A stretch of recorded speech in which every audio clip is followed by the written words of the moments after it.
I'm like, are you kidding me? Like, we can market to people without selling products and services directly, and you can deliver valuable, relevant information to your audience and really, become a leading expert, if you will, to that audience. And if you do that really, really well, they're more likely to buy from you or stay as customers. And I fell in love with this immediately, Chris. I'm like, I have to do this for a living. Now, if you're looking for the definitive conversation about content marketing, then you've come to the right place. I've got on this episode with me Joe Pulizzi, and Joe is a global authority about content marketing. He founded the Content Marketing Institute, and also he's author of books such as Epic Content Marketing and Content Inc. So let's get on with the chat. Hi, Joe. How you doing? Chris, I'm good. How are you? Yeah, great. I really appreciate you taking the time out. I know you're a busy man, and just talking earlier on about your background there, it's a very familiar background to me because I've seen you. You do a lot of content yourself as well, and so it's great to kind of finally chat with you. Well, we're together in the religion of content marketing, if you will. So exactly, whatever we can do. Yeah. Well, look, I think it's this podcast is called Employer Content Marketing, and my business is called Content Marketing Pod. So, needless to say, content marketing is a big passion of mine, and it was about, I'd say about 10 to 12 years ago, probably actually 12 to plus years ago, I started seeing what you guys are doing, and I just realized that actually, well, this is what I like doing. And so for me, because of the employer marketing experience I've got, I thought, actually, what a great way of trying to attract and retain the right talent than to use a content marketing philosophy, that content first approach. So it's great to kind of hear content marketing through the eyes of Joe, really, just to kind of back up what I've kind of been saying over the years, or add to what I've been saying over the years of my podcast. But what's kind of your kind of short take on content marketing? Well, look, content marketing is what kept me in the marketing publishing industry.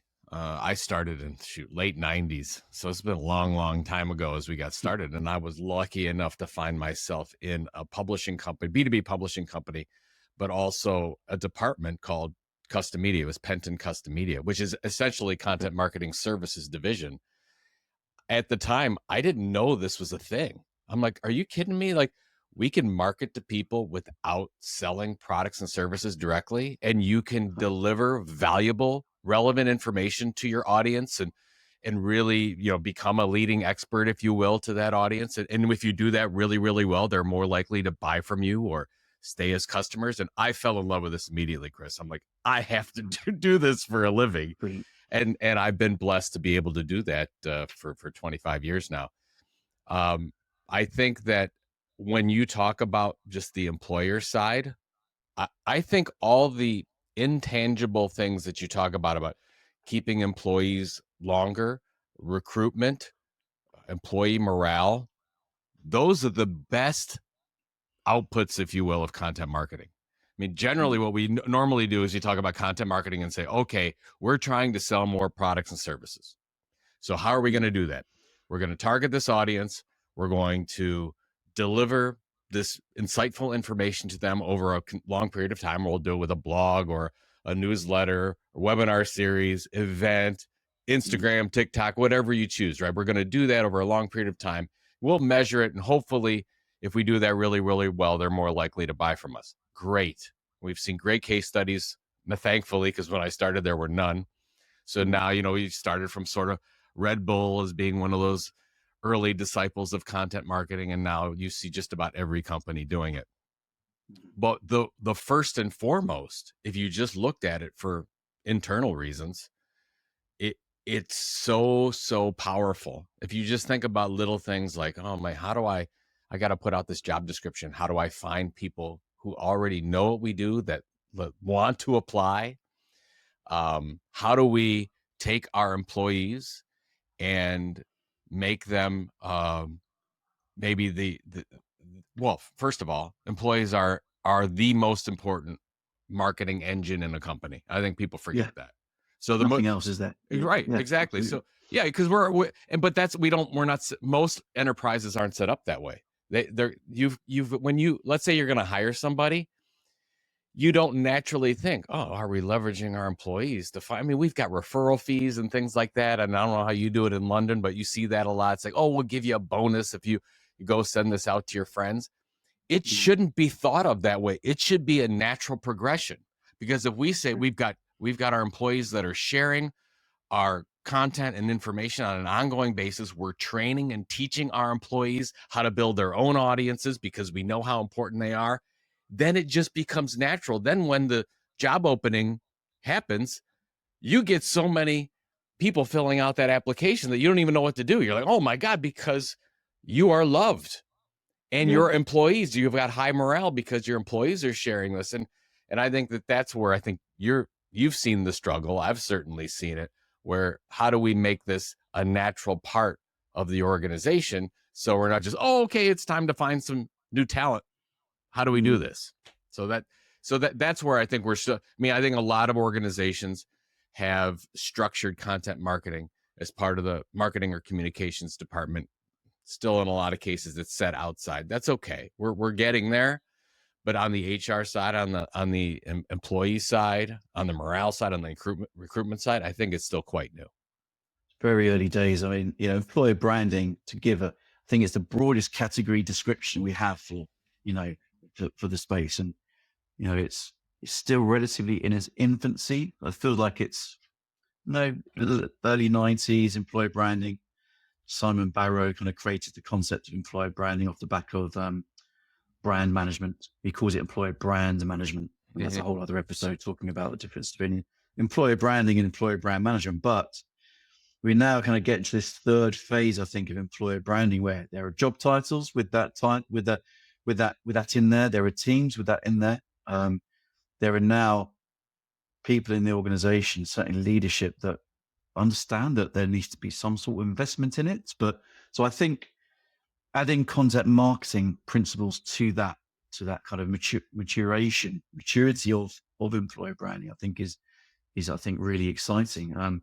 Because like to use employees to sell products and services through their knowledge is fantastic, but to do it to get other people to join them to help sell those services and products is like even better. And I find that usually with employee kind of advocacy programs and encouraging employees to share your messages, it's often done, which is, here's templated assets.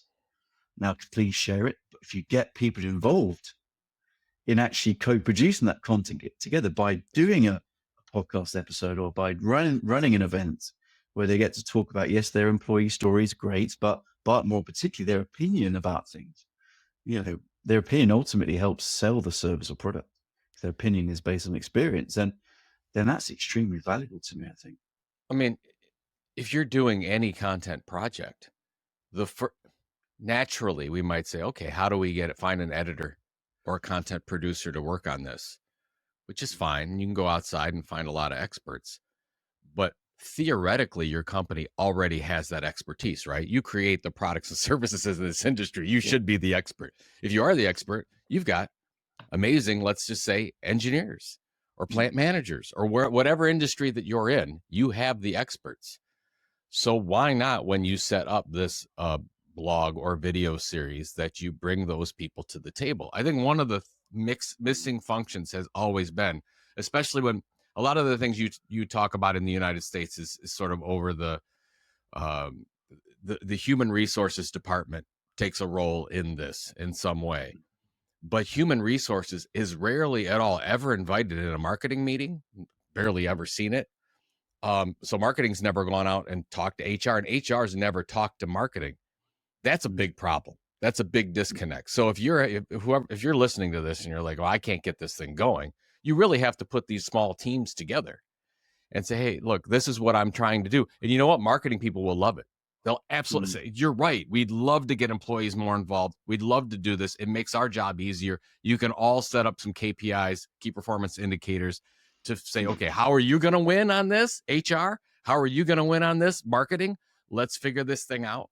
because the other truth, and I think you brought this up, is if you get an employee that's creating part of the creation process, but also promoting content in the organization, they're way less likely to ever leave. They are part of the fabric of the brand that Mm, you're all creating, this perception of your company. They are part of this. And mm, here's where I've seen a little bit of pushback. I just did a presentation a few weeks ago and talked about some of this concept of building these employees up, building so they create their own audience and they become mm. experts as well. And there's a lot of marketing directors that push back and say, well, that's just too much. We can't give employees that much power. What if they build their own audience and then they take it and leave? It's this But what if fear. they don't? What if they don't? What if they don't? That's the Oh my question that goodness. nobody, I love it. You got it right away. I said, what if they don't? What if they build this audience? What if they become one of the major pieces of your marketing puzzle that you have just solved? And what if you Yeah. take that one person and you do it again with Mm. another person? It literally, you don't, if you did this right, you'd never have to worry about paid marketing again. You just start recreating all these people. Say, we are going to position our employees as the leading experts in whatever they do. They build their audience, and oh my God, this Mm. this is how we go to market, which is the best way to go to market.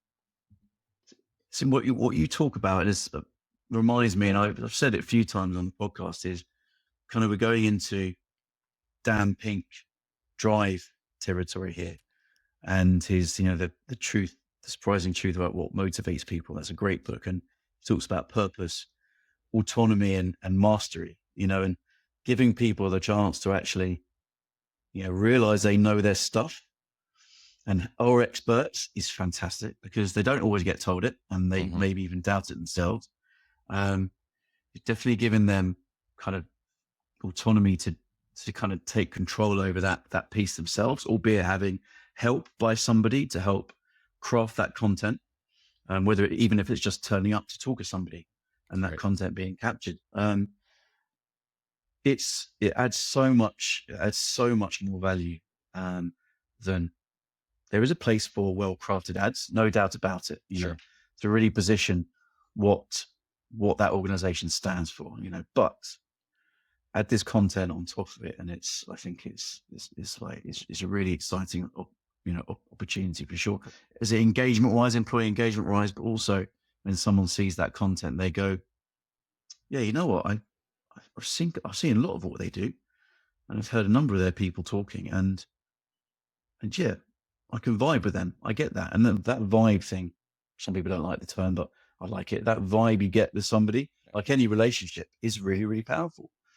My Yeah. kids, I yeah, mean, my kids love yeah. that term, vibe. Yeah. But but here's the thing. So if you believe as an organization that people buy from other people first and foremost, instead of buying from a billboard or a screen or whatever, you believe that people buy from people. This is a no-brainer. It's a slam dunk. Yeah. So we're talking about it like it's really easy. This is actually very difficult because the way that you slice and dice an organization, everyone has their own fiefdoms, if you will, and they all have their own Mm, goals. And it's very, so you really need a champion in the organization, which people are listening to your podcast. They become the champion and you have to do this. That's why you have to go out and set those meetings up. And you have to, and by the way, you start it with, if you're asking how I would start it, it doesn't just happen. You start it with a pilot project. You start it with, okay, here's the audience we're targeting. Here's the difference in change whether that we want to recruit new people, whether it's an internal challenge, whether it's an external challenge, whatever. It could be just a marketing goal, if you will, where we want our customers to stay longer and not leave. Great. How mm, do we measure that? We got numbers on it. Okay. What are we going to do? What's the base, if you will? So the base would be how are we going to send out the words of the pictures? We're going to do that through the blog or an e-newsletter or whatever that might be. And then you figure out, okay, well, how do we get this editorial calendar going? To your point, that's when we go through and we say, okay, well, let's reach out to these people and give them an opportunity. Now, they don't have to write, they don't have to know how to use a camera in any way. That's the job of the editor. That's the job of the yes. production specialist. All they have to do is disseminate the content. I've been on a part of a number of CEO content projects, right? They become blogs or they become interviews or whatever.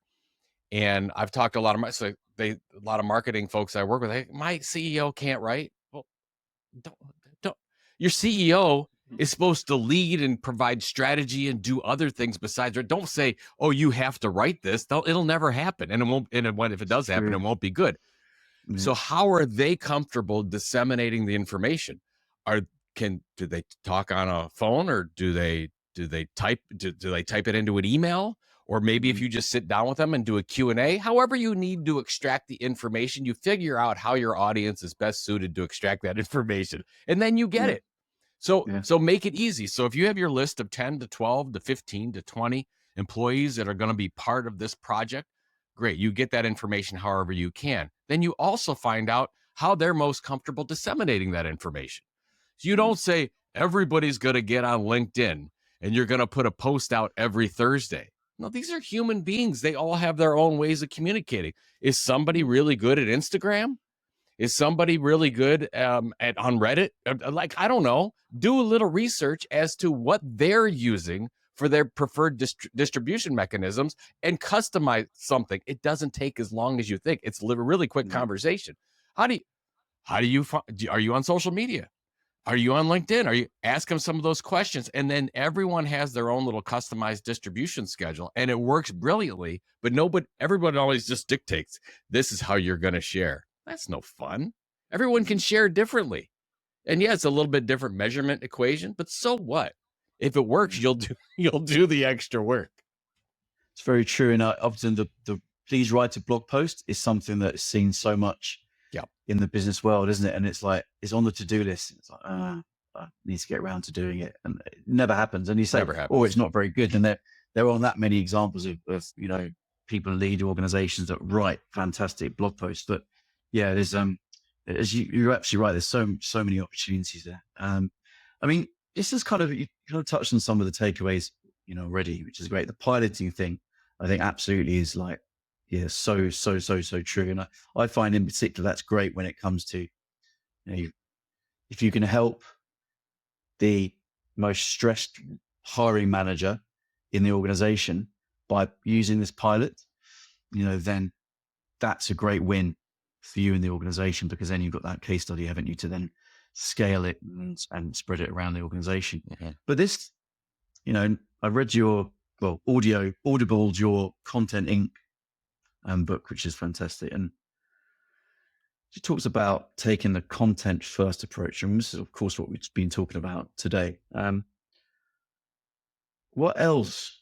Because that thing about content first, and people are going, well, but we got to sell stuff. We've got to sell vacancies.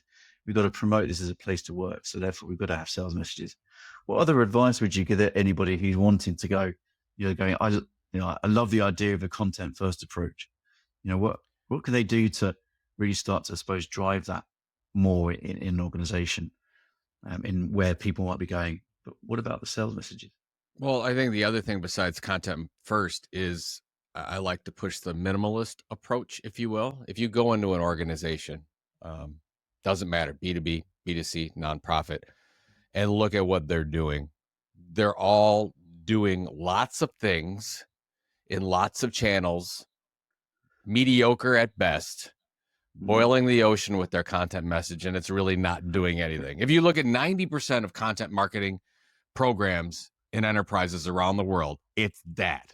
Lots of stuff. They're creating more content than anything else they create, even more than like accounting and financial stuff. It's ridiculous. And they're Mm. not saying, and that's why it's tough for a C-level person to take it seriously, because you see lots of stuff, but you don't know what it's doing.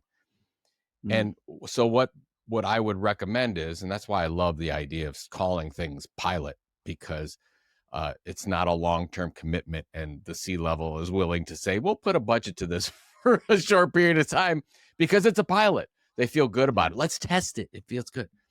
So so just to give you an example, let's say you go into a business to business company and okay, they've got a blog to a particular audience. They've got a podcast. They've got a webinar series. They've got TikToks. They're doing Instagrams. They're on LinkedIn.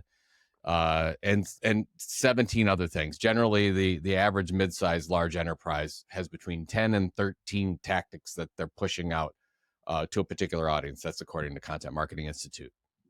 Well, that's a losing proposition.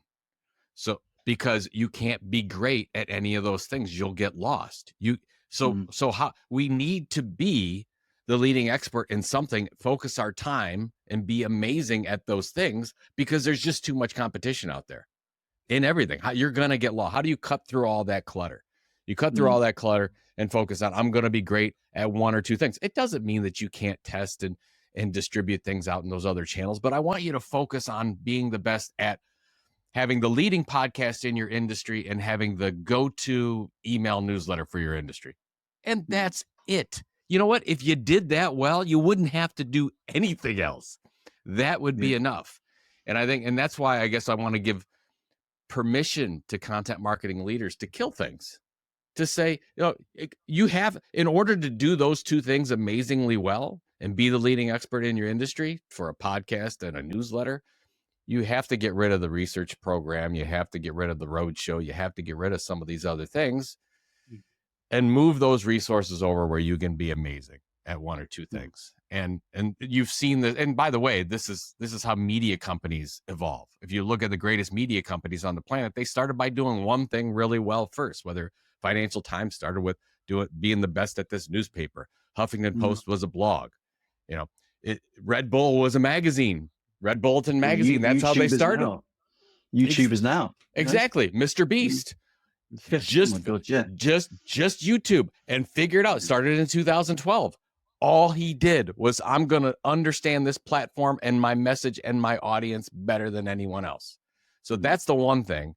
And the second thing I'll leave you with is it's in the Content Inc. book. It's called the Finding Your Content Tilt.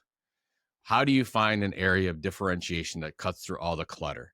I just did a presentation to someone, and we were talking about the two biggest reasons why organizations fail at content marketing. One is they're not consistent. You don't deliver consistently over time. Consistency is huge. You can't just do a campaign on content marketing. That's not a thing. The second thing is finding your content tilt. How are you truly differentiated to cut through all that clutter? And can you be the leading expert in that thing? Most of the people that I talked to at this event, they were going to fail because they're just creating content that everyone else is creating. Now, if you're Amazon and Salesforce and IBM and Oracle and you got tons of money to throw out marketing, it doesn't matter that much. But if you have a lean budget and you have sensible people in your organization, you have to really focus on what can we own? Can we have a thing that's ours? And when you do that and you become the leading expert, that's when you hit all those marketing goals and objectives and have that owned audience, let's say in an email newsletter or something like that. So those are the two things I would say is if you focus on, are you being consistent? If you're not, what are you doing? Is this just practice? Whatever it is. The second thing is really focus on that content tilt. So go and look at what you're doing to your particular audience. Look at your content mission statement. What are you trying? You're trying to deliver what kind of insight to a particular audience over, how many days a week or a month, whatever that is. And look at that and ask yourself an honest question. If you do that and you do the work, can you be the leading resource in the industry for that group of people? And if you start laughing at that, you're like, oh, we're a company, we can't do that. Then you're not niche enough. You really have to go down and say, and you can't be too niche. You can always go bigger. You can never go smaller once you get this thing started. So start very small on an area that you can be the best at. Leverage those employees like we talked about. Do it over a long period of time. Build that audience, and then you can expand the program. But that's particularly important when it comes to attracting talent into an organization, because there is that kind of consumer mindset, which is we need to go out to the largest addressable market and actually realize that that's not really what we want. We want to make sure actually people don't buy our product, in this case, a job, because that's not the right way of doing it. So I really like what you say about, niching down. That's and that fits really nicely with the piloting approach, rinse, repeat, scale, adjust, etc. And that means that actually what we're talking about is doable. Absolutely. Just got to approach it in the way that you're talking about. It's not just doable, Chris. It's the primary approach. Like if Yeah. if I just get hired as the content marketing director for an organization, the first thing I'm doing is I need to work on internal communications before my external. Mm, I have to take care of my house first. I'm a big follower of Don Schultz, passed away a few years ago. Integrated Marketing Communications, IMC, one of the best books on the planet. I recommend everyone read it. But he always told me whenever I would work with him, I had the honor to work with him, he would say, brilliant. so many marketing folks focus on external first when the internal is in disarray. Mm, If you want to be successful at your external marketing, you have to fix the internal stuff first. So that's I get hired as a content marketing director. That's the first thing I'm doing. How are we doing internal? How are we communicating internally? Are we leveraging the assets we have internally? And you do all that great, perfect. Then you go out externally. That's the first mm. 6 to 9 months. I'm just fixing that process.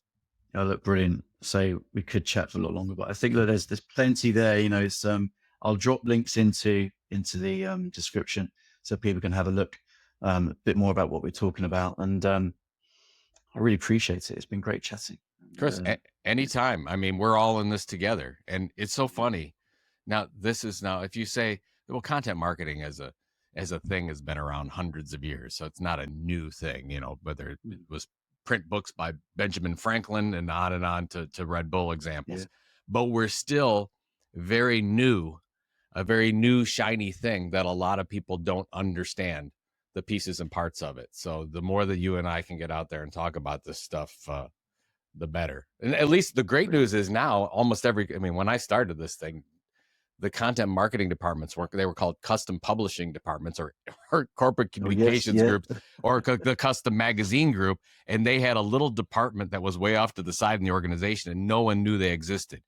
Now the people that are helping to create this content are very critically important to all parts of marketing. So we've done a lot from that perspective, but we still have a long way to go. So And you're right. And there's people who are in recruitment marketing, talent acquisition, employee branding teams that probably have a department they can go to and talk to yeah. that do this already. And it's just about then trying to see what they do and adapting it Take the meeting. to what we're Get talking Yeah, about. So, you're yeah. right. Get the meeting. Like Mm, if you're in talent management right now and you want to think about some of this stuff, you should go talk to your marketing counterparts and yeah. see who's in charge of that. They're more than happy to help you.